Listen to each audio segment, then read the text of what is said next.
मुख्यमंत्र्यांमुळे भाजी बाजार उठला। कित्येक वर्षानंतर शासकीय विश्रामगृहाने घेतला मोकळा श्वास।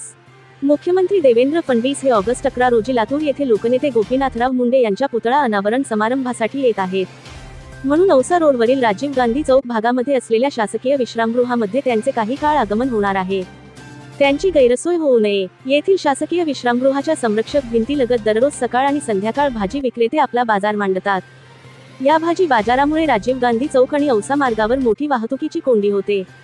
त्याबरोबर या मार्गावर वाहते मोठी गर्दी होत असल्यामुळे पादचारी नागरिकांना आपला जीव मुठीत घेऊन या मार्गावर चालावे लागते किंवा रस्ता ओलांडावा लागतो। परंतु मुख्यमंत्री देवेंद्र फडणवीस काही वेळा पुरते का होईना शासकीय विश्रामगृहाकडे येत असल्यामुळे कित्येक वर्षानंतर या शासकीय विश्रामगृहाने मोकळा श्वास घेतला आहे। त्यामुळे शासकीय विश्रामगृहाबरोबरच नागरिकांनीही श्वास मोकळा केला आहे।